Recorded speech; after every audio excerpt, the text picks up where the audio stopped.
BJP MP Raghunandan రావును చంపేస్తామని ఓ ఆగంతకుడు phone call ద్వారా బెదిరింపులకు పాల్పడ్డాడు.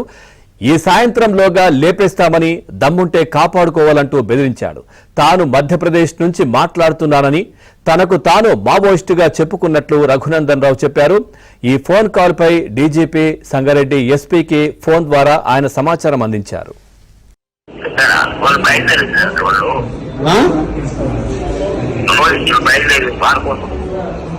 ఎక్కడి నుంచి బయలుదేరారంట? వాళ్ళు మధ్యప్రదేశ్ నుంచి బయలుదేరండి. మధ్యప్రదేశ్ ఓకే. రాత్రి 12 గంటల వరకు చేరుకుంటారు. తర్వాత కూడా మంచి చెప్పండి. ఎక్కడికి చేరుకుంటారు? 12 గంటల వరకు ఎక్కడ ఉంటారు అక్కడికి వస్తారట. ఎక్కడి నుంచి బయలుదేరారు? ఓకే, మధ్యప్రదేశ్ నుంచి బయలుదేరిందా? ఓకే. ఏమంటారు? 12 గంటల వరకు రీచ్ అవుతారు అని అంటారా? ఇదే చెప్పండి. చెప్పండి ఏమంటారు సార్?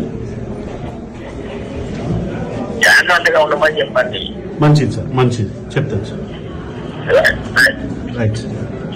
ఓవరాల్ గా అంశానికి సంబంధించి మరింత సమాచారాన్ని మా కరెస్పాండెంట్ రాజేష్ అందిస్తారు. రాజేష్, ఏమైనా డీటెయిల్స్ తెలుసా దీనికి సంబంధించి?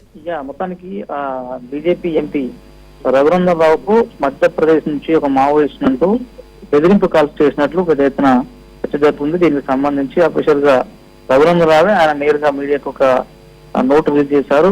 +912143352974 నెంబర్ నుంచి ఆయనకు కంటిన్యూస్ గా ఫోన్స్ వస్తున్నట్టు, ఆ ఫోన్ లో తాను మధ్యప్రదేశ్ కు సంబంధించిన ఒక మావోయిస్ట్ ని ఇవాళ సాయంత్రం వరకు నిన్ను చంపేసేందుకు స్కెచ్ వేశామంటూ ఆయనకు కంటిన్యూస్ గా ఫోన్ చేస్తున్నట్లు ఆయన నెంబర్ తో పాటు ఒక వీడియోని కూడా రిలీజ్ చేశారు. దమ్ముంటే తన నంబర్ ను తెలుసుకోగలరు, లేదంటే తన నుంచి తాను తప్పించుకోగలరు అంటూ బెదిరింపు కాల్స్ వచ్చినట్టు తెలుస్తుంది. దీనిపైన డీజీపీతో పాటు సంగారెడ్డి డీసీపీ ఫోన్ లో సమాచారం అందించారు రఘునందన్ రావు. దీనిపైన విచారణ జరుపుతున్నటువంటి పోలీసులు ఆ నెంబర్ ఎవరిది, ఎక్కడి నుంచి వచ్చింది, ఉద్దేశపూర్వకంగా వచ్చిందా, లేకపోతే నిజంగానే రఘునందన్ రావుకు టైటన్స్ ఉన్నటువంటి కోణంలో పోలీసుల దర్యాప్తు అయితే కొనసాగుతుంది. దీనిపైన Bharatiya Janata party state committee కూడా అఫీషియల్ గా ఫిర్యాదు చేసినట్టు తెలుస్తుంది. చూడాలి దాని మీద స్టేట్ నాయకత్వం ఎట్లా రియాక్ట్ అవుతుందో.